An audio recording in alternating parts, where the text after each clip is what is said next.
All right, great job coming back. Final video lecture for Module 4. Nice work. So today we're going to continue talking about multiplying.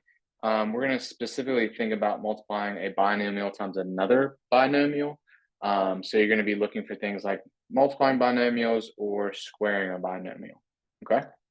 So this is something I know for sure that you've done before. Your teacher previously has probably talked about the FOIL method. So when we have specifically a binomial times a binomial, we use this acronym of first, outer, inner, last. Personally, I prefer to think of it a little bit less algorithmic. So, feel free to follow along if you like that FOIL method, have that in your mind too. But what I really like to see is the fact that, right, I have a binomial, so I have two pieces times a binomial, another two pieces. And really all I need to do, since I see a binomial times a binomial, I need to take that first piece and it needs distributed to the other binomial.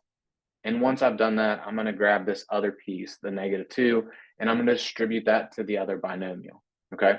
So the FOIL method only works when it's a binomial times a binomial. But if you purely focus on the fact that you need to distribute each piece, that becomes more flexible when you see a binomial times a trinomial, right? Like we can apply that elsewhere. Okay.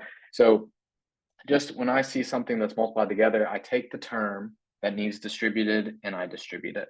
So for this one, we're going to do x times x. X to the first times x to the first will give us x squared.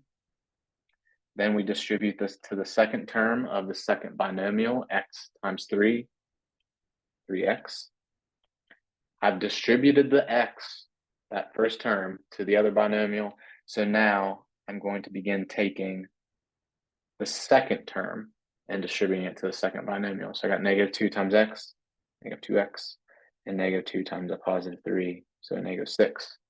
All right. Not necessarily every time, but every time you do this, you should check to see if you have like terms. So in the middle here, I have a term of +3x minus 2x. These have like bases. They are like terms, right? They're both x to the first. So I can combine these. So x squared, 3 minus 2 is a 1. So it's just going to be a plus x plus 1x, right? Minus a 6. This is a great answer. So we took a binomial times a binomial. We ended up with 4 terms temporarily, but we were able to combine a couple of those and we end up with a trinomial. Furthermore, it has a degree of 2, right? It's got this highest power of 2, so we have a degree 2 polynomial. All right, cool. Let's try another one. And again, a binomial times a binomial. So let's take the first term, which is a 3x, and let's distribute it to the second binomial. 3x times 5x gives us 15x squared. 3x times a -3, -9x. We're done distributing the 3x. It's been distributed to a binomial. We are going to take the -2 now. So we get -10x and a +6.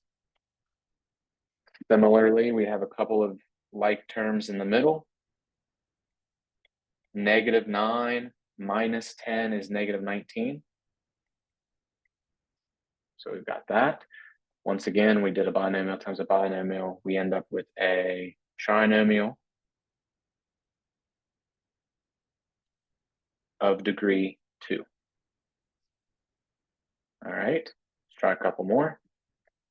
So with this one, we're looking at it a little bit different. We've got x's and y, so we have two different variables, but process stays the same, right? We've got a multiplication problem, a binomial times a binomial. Let's distribute. So we got 3x times 4x. 3 times 4 is 12, and x times x is x squared. We go on to the next one. We've got 3x times 5y. 3 times 5, 15. X times y, those don't go together like to make a single piece. So we write xy. And then we take our second term of our first binomial, and we're going to distribute it. -2 times 4, -8. xy, x times y times x, right? xy. And then finally, we end up with -10, and y times y is y squared. We look at what we've got. We have like terms again. We've got a couple of xy terms right in the middle. 12x squared, 15 minus 8 is 7. So we have 7xy minus 10y squared. Once again, binomial times a binomial, we end up with a trinomial. All right. One more for us. So we've got the quantity of 6u minus 2 all squared. I need you to make sure that you really focus on what squaring something means, right? Squaring something means let's multiply it by itself. So multiplying it by itself means that this must be rewritten. 6u minus 2 times 6u minus 2. Okay, so let's distribute. We've got 6u times 6u at 36u squared. 6u times -2, -12u. Then we're going to distribute our -2, another -12u, and then lastly, a +4. Like terms one more time. 36u squared minus 24u plus 4. All right, great job. Nice. All right, I just got one more thing for you to do before you come to class. Please multiply out this expression that I've given you there, the quantity of -7x plus 5 squared. And I also want you to write what is the degree of that polynomial that you make after you multiply it out, and how is it named by the number of terms.